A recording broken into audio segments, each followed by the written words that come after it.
आज किसान के आंदोलन का 36वां दिन हो गया और इसी के साथ किसान आंदोलन के चलते बॉर्डर सील होने से मैन्युफैक्चरिंग 30% तक घट गई और कारोबारियों को 14,000 करोड़ से ज्यादा का नुकसान भी हुआ है। और इसी के साथ कल सिंघू बॉर्डर पर किसानों की बैठक भी होगी। तो किसान आंदोलन का 36वां दिन है। बॉर्डर सील होने से मैन्युफैक्चरिंग 30% तक कम हो चुकी है। कारोबारियों को 14,000 करोड़ रुपए से ज्यादा का नुकसान हुआ है। कल सिंघू बॉर्डर पे किसानों की बैठक भी होगी। लेकिन आपको बता दें कि जब कल सरकार और किसानों की बातचीत हुई थी, बातचीत के बाद सरकार की तरफ से कहा गया कि बातचीत सफल रही है। हमें समय दिया कि पराली पे कोई केस नहीं होगा, जो केस किए वो वापस लेंगे। शायद ऐसा ही किया, पक्का पता तो अभी नहीं हो सकता। और सरकार तो एक किस्म से भगवान की तरह होती है।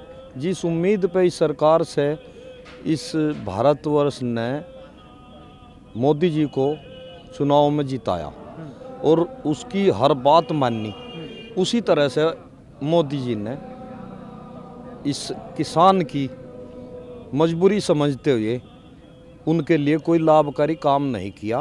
कल जो हमारी वार्ता हुई है उसमें काफ़ी सकारात्मक रही है।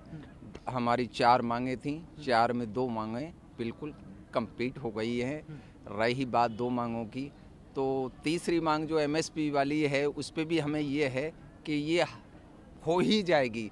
अब रही चौथी बात कि ये जो है समझे कि कानून जो जिसके लिए उन्होंने माना है ना कि सकारात्मक नीति है, पराली जलाने के लिए तो हम लोग इम्प्लीमेंट्स इतने लेते आ रहे हैं कि पराली हम वहीं उसको खाद बनाते जा रहे हैं।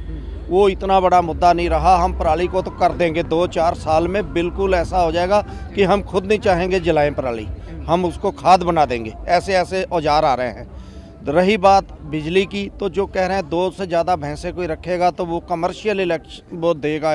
ये बहुत बुरा कानून है, ये दमनकारी नीति है और ये मानना कोई बड़ी बात नहीं है। इन 3 कानूनों को वापस लें। एक तो आवश्यक वस्तु अधिनियम है, अगर अनाज को आवश्यक वस्तु नहीं मानोगे तो किसको मानोगे? तो मेरे ख्याल से अनाज जैसी आवश्यक वस्तु कोई दूसरी हो ही नहीं सकती। तो इसका भंडारण आम जनता के लिए नुकसानदेह होगा। उन प्रश्नों पर जो किसानों की रोटी रोजी और उनके भविष्य से जुड़े हुए हैं, और वो हैं जो किसान बिल जो पास किया था इन्होंने, उसको वो वापसी की मांग कर रहे हैं।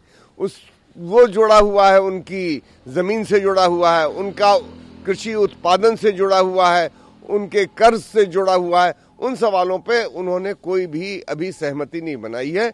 बहुत सारे किसान मांग कर रहे हैं कि जब तक इन पर नहीं होगा हमारा कोई समझौता नहीं होगा। सरकार को ये बात को गोल गोल घुमाना नहीं चाहिए। अभी तो जो बिल आया ही नहीं, इलेक्ट्रिसिटी बिल, उसको मान के ये बड़ी उपलब्धि कह रहे हैं। चाहिए तो ये जो ओरिजिनल 3 बिल है उसके ऊपर एक्ट करे। ये 2 बिल तो अभी आने थे, ऑर्डिनेंस हुए थे, ये भी किया, ठीक है, हम वेलकम करते हैं, मगर सरकार को और करना पड़ेगा, उसको और 2 कदम आगे चलना पड़ेगा। जो मेन मांग है एमएसपी की, जो मेन मांग है एपी जो मार्केटिंग कमेटीज हैं, जो मार्केटिंग कमेटी को तोड़ने की इन्होंने बात कही, उस लॉ को इनको रिपील करना पड़ेगा। और इससे भी ज़्यादा जिसमें किसान को सिर्फ एसडीएम और डीसी के भरोसे छोड़ दिया गया है कॉन्ट्रैक्ट फार्मिंग के बिल पे, वहाँ पे भी इनको सिविल कोर्ट्स को अंदर डालना पड़ेगा।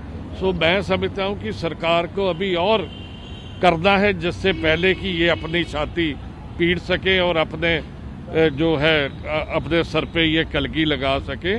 सरकार ने अभी तक बहुत थोड़ा और बहुत लेट किया है। सरकार को जल्दी इससे ज़्यादा करना पड़ेगा। मैं समझता हूँ कि कल जो कुछ भी हुआ वो थोड़ा स्वागत योग्य है कि कम से कम एक जो हठधर्मिता दिख रही थी सरकार की तरफ से खास तौर पर, उस हठधर्मिता में थोड़ा बदलाव आया। इसलिए जिस बर्फ पिघलने का आप जिक्र कर रहे थे वो थोड़ा पिघलन थोड़ी नजर आई। लेकिन जो सबसे महत्वपूर्ण 2 क्रिटिकल मुद्दे हैं जिसकी वजह से ये आंदोलन, इस आंदोलन का तेवर है, लाखों लोग इस ठंड में सड़कों पे बैठे हुए हैं। मैं समझता हूं 4 तारीख में बहुत दिन अब नहीं है, 4 दिन है तकरीबन।